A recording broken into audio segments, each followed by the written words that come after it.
บ่อยังยันมีคนรักไม้อยู่แล้วเจอคนรักไม้นี่แม่นเขาป้อมไม้เงิน30 ล้านกับควายตัวหนึ่งจะได้เอาเป็นหูเป็นตามกันว่าเขาจะทัดไม้หรือเขาจะเอาไปหากินคือกันโอ้เป็นปูนไม้นี่นะไม่แดงสบายดีพี่น้องสบายดียามแรงตอนนี้พอดีบ่าย1 โมงนะ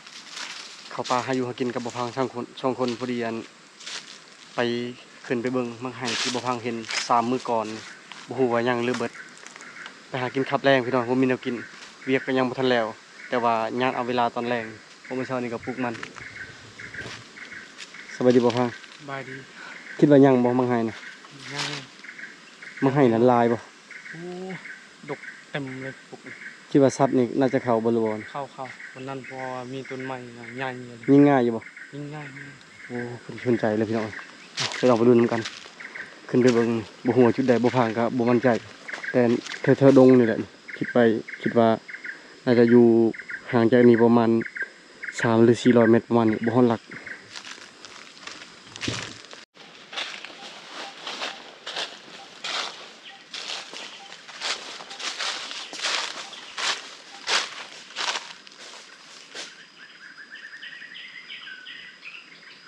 ลูกลายน่าจะบ่ไกล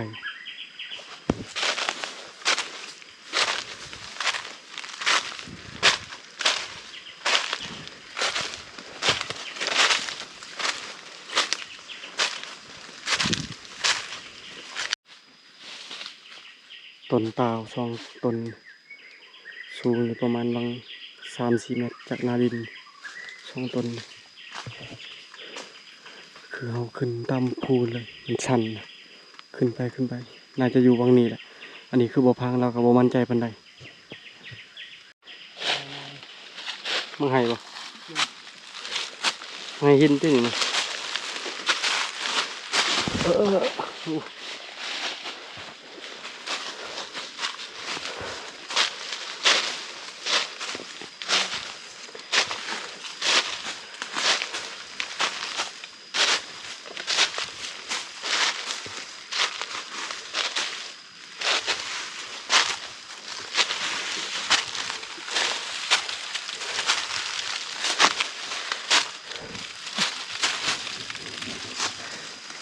มันระยะนั่นนี่แหละบวกกับอาการหอนฝนกับบ่ตกลายมือแหละตกก็สองมือก่อนนะตกบ่แห้งก็ดกนี่กุ้งให้หินมันเข่าอยู่แต่เขาบ่ลายลมแห้งเลยนะลมพัดมาแต่เสขึ้นมาลมแห้งเลยการนิ่งมีโอกาสพลาดลายแต่ว่าตอนแรงนี่น่าจะนิ่งอยู่ผมเมื่อเช้านี้ก็นิ่งครับเมื่อนั้นที่บ่เฮียงขึ้นมาภูนี่มา3 คนเป็นภูเป็นดงนะมาดงนี่มีนายพรานกับบ่พังและบ่เฮียงถ่ายมันเป็นคล้ายกับพวกลิงนะแต่ว่าหางยาวแล้วก็เวลามันลงต้นใหม่มันจะเอาถอยลงมานะมันบ่เคยแบบเอาหัวลงจากเถื่อแล้วมันสิไต่หรือว่ากระโดดตามปลายไม้ชูหลักๆเหมือนไม้เปื่อยและมี FC หลายคนหลายท่านที่ว่าเพิ่นคอมเมนต์หลักๆเหมือนทางไทยเนาะเพิ่นว่าค้างแวนอันนี้ก็ต้องขอบใจทุกคนที่ช่วยบอกสื่อให้บ่เฮียงคิดว่าแม่นสนีหรือว่าธนีแล้วก็คิดว่าแม่นพวกคุ้งนะที่จริงมันบ่แม่นอันนี้บัดเห็น FC คอมเมนต์มาแล้วบ่เฮียงก็เสิร์ชเบิ่งในเน็ตมันแม่นแท้นะพี่น้องคือรูปที่บ่เฮียงเอาไปใช้หน้าปกนะเป็นรูปที่ว่าจำลองก็ได้นะรูปที่จินตนาการแต่ว่าก็คือบ่เฮียงเห็นแท้ๆนะก็คือตามรูปหน้าปกนั่นแหละมัน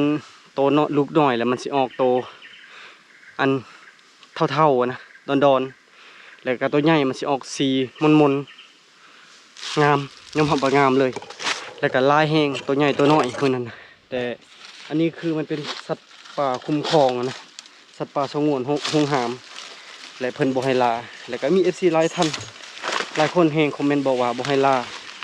บ่ให้ขาบ่ให้ขายนะก็ต้องขอบใจทุกคนที่ช่วยคอมเมนต์คือบ่เฮียงจะบ่ลาอยู่นี่อยู่แล้วบ่เฮียงก็กินบ่ได้นะ จับตองบ่ได้นอกจากตัวเป็นในสมมุติว่าเขาเลี้ยงเขาจับตองได้แต่ว่าตัวตายแล้วหรือว่าตัวครัวตัวหยังบ่เฮียงบ่สามารถจับและจะตองได้นะบ่เฮียงคลำก็คือบ่ง่ายๆคือคลำนั่นแหละแล้วบ่เฮียงบ่ตองอยู่แล้วแต่คือความพยายามของบ่เฮียงมันนั่นก็อยากถ่ายอยากให้ FC แบบว่าบอกชื่อนั่นแหละอันหลักๆที่บ่เฮียงโฟกัสแต่ว่ามื้อนั้นนะโทรศัพท์เพแล้วมื้อนี้บ่เฮียงก็บ่ได้เอาโทรศัพท์นั้นมาคันว่าได้เห็นมื้อนี้เลยสิเอายืมเอาโทรศัพท์บ่พางถ่ายซุ่มให้เบิ่งคันว่าได้มีโอกาสเห็นอีกนะแต่ว่ายอมรับเบิ่เลยว่าดงนี้ยังหลายแฮงยังหลายเท่าที่บ่เฮียงไปทุกบอนทุกสถานที่อยู่บ่อนนี้หลายชุดแต่โอกาสเห็นน่ะมันน้อยเพราะว่ามันเป็นสัตว์หนึงที่ฉลาดนะได้ยินเสียงตัวหนึงมันก็ไปแล้วพอยังพอแฮงบืนขึ้นภูหอนอะดิไปที่ไหนเลยบ่พังนะโอ้น้ำบ่พังนะวังนี้แม่นแน่นอนแต่จะเป็นกุ๊กนี้ตอนนี้เขาขึ้นมาได้ประมาณ200ปลายโลแล้วประมาณ200ปลายลักอันแรก200ปลายเมตรโอ้ยเบานี่โอ้เป็นปูนไม้นี่นะไม่แดงงามแท้เป็นกระปูดเป็นกระปูดเป็นเงาไปไม่แดงนะแต่ในดงนี้นะข้อห้ามก็คือบ่ให้ตัดไม้ทำลายป่าจืดป่าแบบนี้นะจะเจ้าข้อห้ามเพราะมันเป็นป่าสงวนที่ชมไทยได้ป่าสงวนป่าชมไทยนะมันเป็นป่าสงวนแต่ว่าเขาบ่ห้ามเรื่องล่าสัตว์แต่เขาห้ามเรื่องตัดไม้ทำลายป่ามันเป็นป่าสงวนของเขตมี7เจ้าบ้าน7เจ้าของบ้านที่เป็นเจ้านำกันเป็นหูเป็นตานำกันอ๋อยังไกลเติบอยู่มีคนบอกว่าไปมีคนขึ้นไปก่อนแล้ว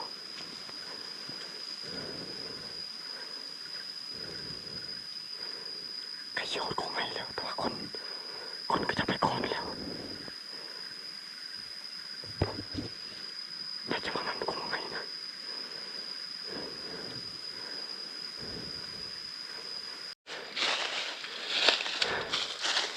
มันเชิงนกเลยเชิงนกขึ้นตรงนั้นน่าจะบไกลแล้วประมาณอีก100 หรือ 200 เมตรนี่แหละ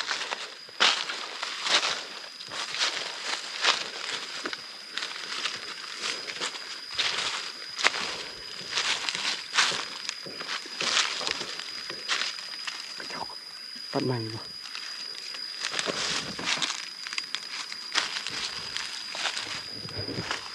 บอกยังยันมีคนรักใหม่แล้วเจอคนรักใหม่นี่แมนเขาป้อมใหม่เงิน30 ล้านกับควายตัวหนึ่งจะได้เอาเป็นหูเป็นตามกันว่าเขาจะตัดใหม่หรือเขาจะเอาไปหากินคือกัน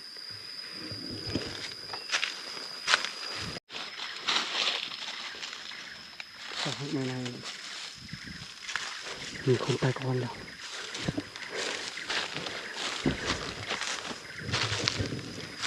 เบิ่งเขาสิพอเขาหรือบอกมันนี่นะได้ยินเสียงเขาเคาะใหม่เลย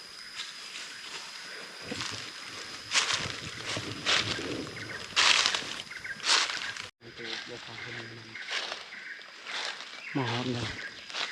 มีกุ๊กหนึ่งเสียงนกน่าจะยังอยู่แต่หัวเสียงลายเลยน้อย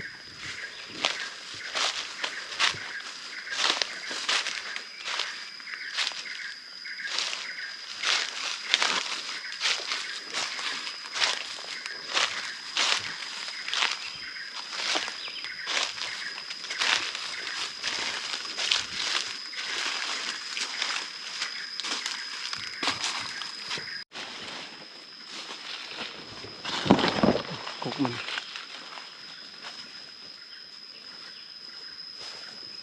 โอ้ยังลายอยู่ยังลายอยู่มันเป็นมังไห้น้อยนะเป็นมังไห้ขาวๆน้อยๆเมื่อกี้นี้ได้ยินเสียงเขาจะเคาะไม้ตัดไม้อย่างนี้แหละมังไห้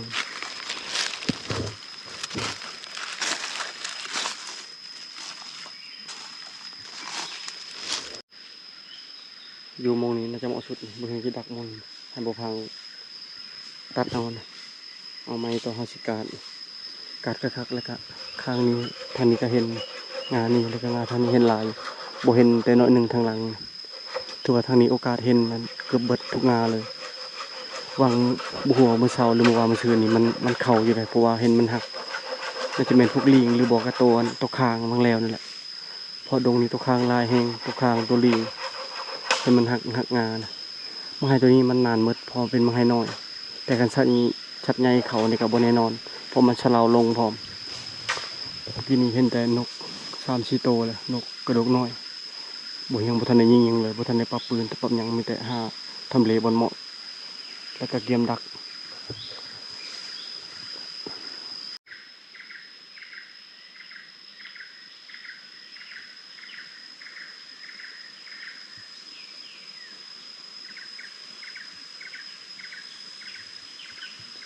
เฮามาดักนี่ประมาณเกือบชั่วโมงแล้วยิงนกกระแทก2ตัวแต่ว่าบ่พาไปเก็บเมื่อกี้นี้บ่เห็นน่าจะเป็นค้างอยู่เทิงเดี๋ยวนี้ฮะก็ได้ยินเสียงนกเป่าประมาณ 4-5 บาทแล้วแต่ยังบ่ทันเข้าก็มีแต่นกกระโดดแต่ยิงนี่บาดถึกบาดบ่ถึกนะยิงประมาณ5ลูกแล้วลมเนี่ยสัตว์ใหญ่ยังบ่ทันเข้า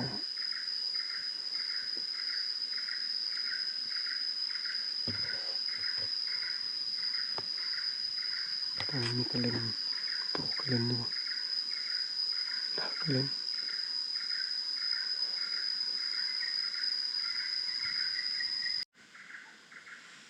ของมาแล้วพวกของเข้ามาแล้ว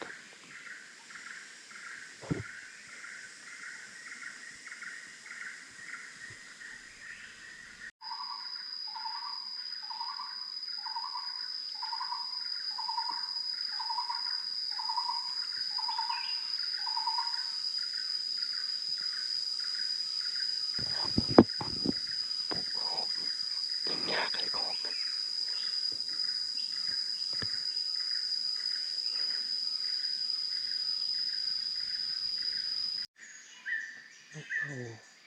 เอาหลายตัวเลยหอมอมแอมเท่านี้แต่ว่ายังบ่เข้าจักโตเลยก็บ่ได้ยิงบ่ทันมันอยู่ยากนะมันก็เข้าดนอยู่ประมาณ13 นาทีพอดีมันจะออกกินอิ่มมันก็ออกไปตอนนี้นกเป่านะบ่เห็นเบิ่งเลยประมาณ20โตวบินเจิดไปเจิดมาเป็นกำลังเลยทาลุ้นมันสิเข้าหรือบ่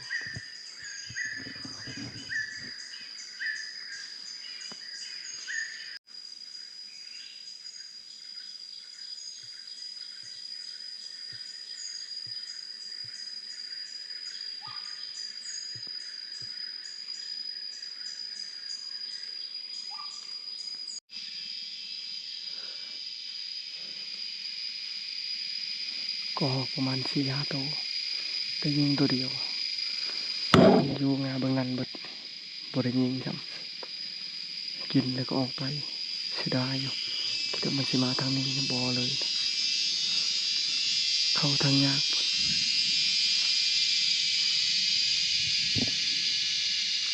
ตอนนี้บ่พังเก็บได้ตัวเดียวยิงได้ตัวเดียว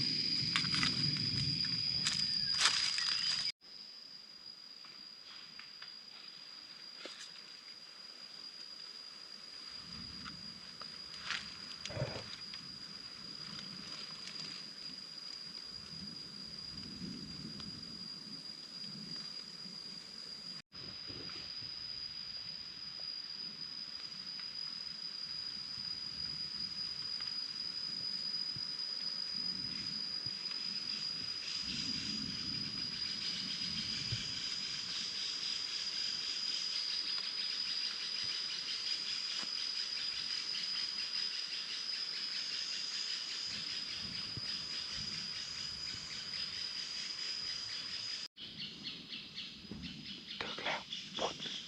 ถึกแล้วหมดตกเสื้อ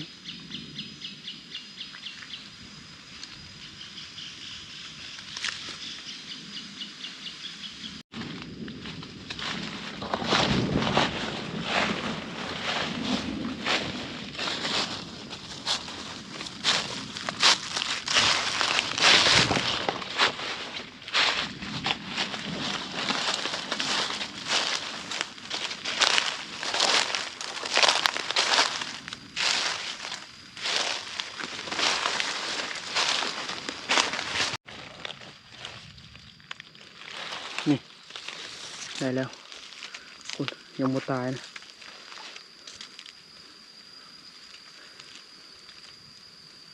ถือหน้าทองแต่บ่ตาย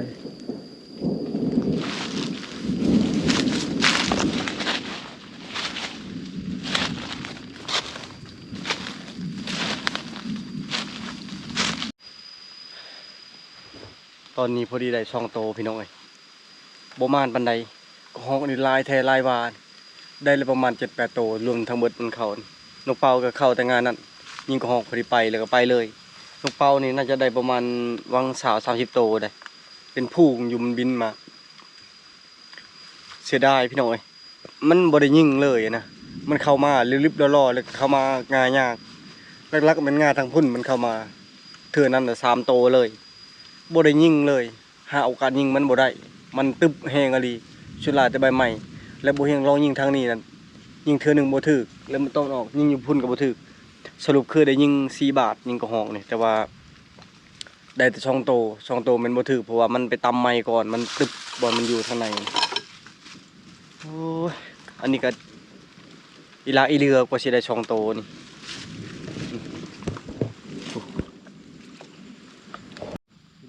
คันฝนบ่ตกซ้ำนี้ยังเข้าอยู่แต่ว่าอันนี้นะเสียงฟ้าห้องคันเงียบมันยังสิเข้าอยู่เพราะว่ามันบ่ทันมืดคักอันนี้แต่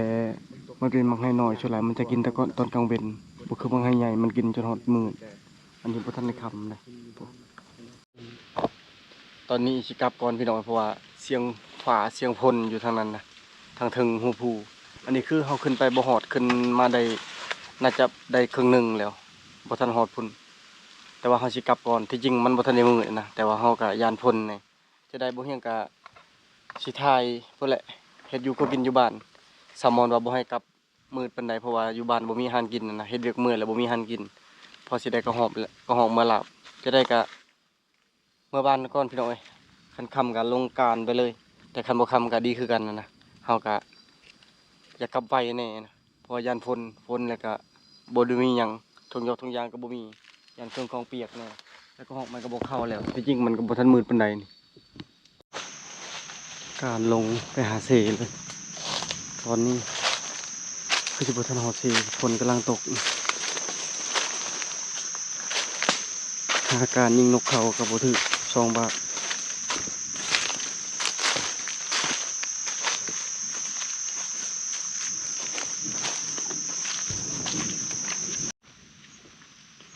ลมฮอดเซแล้ว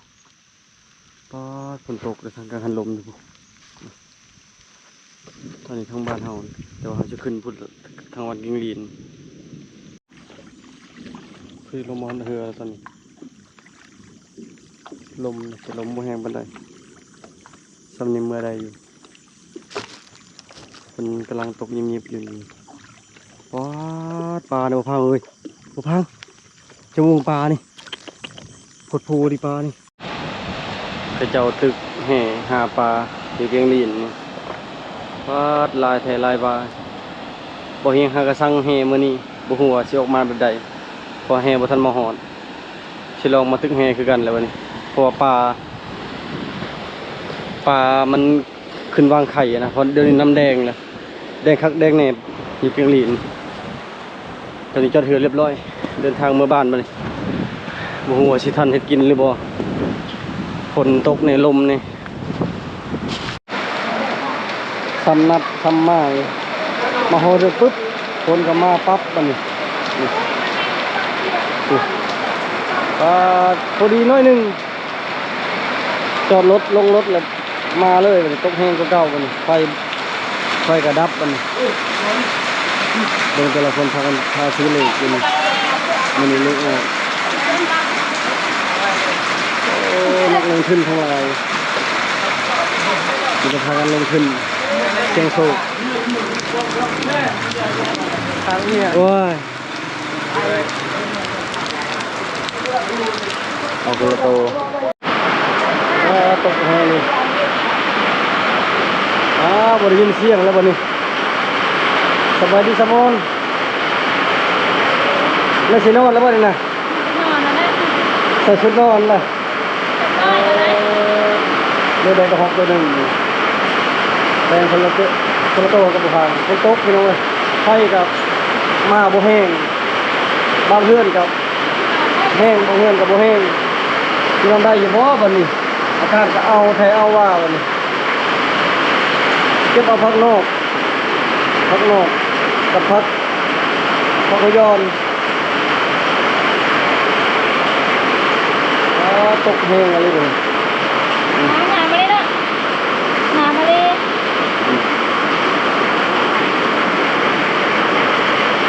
เฮ็ดบนล่างเคยเรียบร้อยแล้วนี่ผลงานเบาเฮียงคืออยู่บ่พี่น้องนี่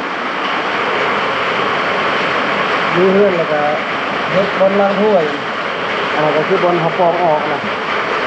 แต่ปองแค่ปลีเท่านั้นน่ะต้องเลยแกะเอาใหม่ ไปปลาโหลบอกกะลามจะมากะลามโทษ ฮะ ว่าทอดมันไม่ได้ไปปลาโหลบอกมันเพลงเนี่ย บ่แม่นจะเบิ่งทางนั้นนั่นน่ะเห็นบ่มันแคบเข้าเห็นบ่จะออกอีกว่านี่ จะเอาอีกลูกต้นมันกว้างที่มาทอดมันโบไป อืม มันยังงามล่างกับพิจารณาไปอันนี้มันโบไปเลย แล้วนั่นบ่เอ้ย แม่ อ๋อโอเคเราจะแปลงใหม่นี่เฮ็ดบนล่างถ้วยเพราะแต่ก่อนมันเปื้อนก็เลยกรองเอาเองเฮ็ดเอง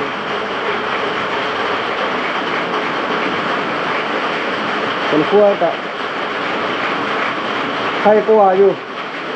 ใครกลัวแต่ก่อนมันเปื้อนแต่ว่าข้างล่างนี่ถึงแล้วน้ำมันยัดออกข้างนอกของนุ่มเนี่ยได้ยังกิน ออมบอล ออมบอนบ่กินบ่กระหอกนะ บอลเลยแต่อะไรวะ ได้ลาบเลยได้มาเพียอะไรนี่ จะกินดีวะ กิน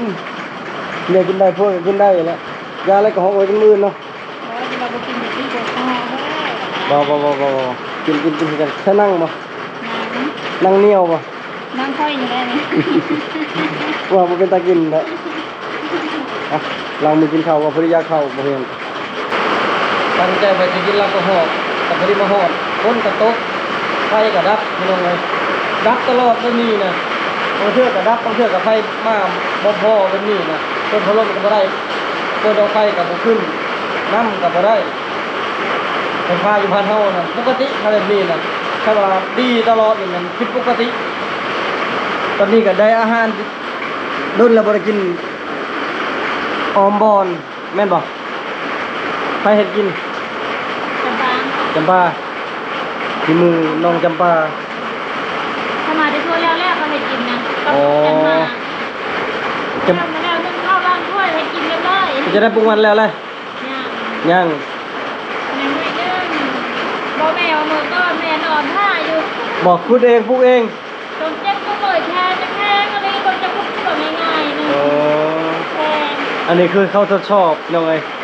คุดเองปลูกเองเมื่อเช้านี่ก็จะตายเนาะเมื่อวานนี้แล้วก็ตอนเช้าตอนแรกวันนี้มื้อนี้ก็ตอนเช้าพอดีเบิด3ชอบเนาะบัดนี้เนาะยังอีกชอบหนึงเฮ็ดอะไรมื้ออื่นนี่ ปลูกก่อนละ โอ้คือมื้อนี้แหละเว้าไปเว้ามาบ่ได้ไป เอาปลาไว้จะบ่จะได้ลำมันนะ อันแรกพี่น้องเอ้ยทางเวียดปลากินก็อยากไปแต่เวียดก็อยากเฮ็ดนะเมื่อเช้านี้ก็ว่าจะไปปลาอยู่ลงใต้ก็บ่ได้ไปก็เลยพากินแถวนี้เอามาเด้อพี่น้องกินข้าวแต่คุณร้อนแหล้ว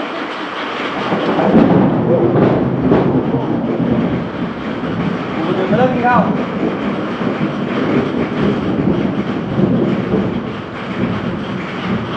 เอานั่งเลย ดูเสกได้ทีแม่แต่ให้ทุกคนเนี่ยบ่มีหมดยังแม่นอนได้แม่มา หมูต๊ก เข้าไปดี บอกเพิ่งอยู่ใกล้หมู ใช่ ต๊ก เท อืม ปลาในเฮ็ดน่ะถ้าเริ่ม เอาคอยอยู่พักเทพุ่นเมื่อนตก เราก็แม่ว่าสิโมทันนี่บ่วันมาหอดหัวนิดๆหน่อยๆให้เราต้องนี่แหละ อื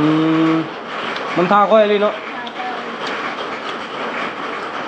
ต้องกระทบนิดๆคือๆกระทบเป๊ะย้อน อืมมาไม่กินข้าวบ่ยัน เดี๋ยวนี้จะได้ เป็นยังส่งนี่ ปุ๊บมัน โอ้จักส่วนปีนี้ ก็พี่ดาเขาแก้มันนะพี่ดา โอ้เท่าแก่มันอย่าแล้วเจ้าเท่าแก่ค่อย เดินนะเฮา รับเป็นเท่าแก่เขาเป็นเท่าอ่อนก็ได้เฮานะมันตายเบิดเฮานะ ปลูกทรงแดน รับจ้างคนมันบ่เดินนะเฮามันเฮาตายบ่ล่ะ เบิดแล้วเวียกนี่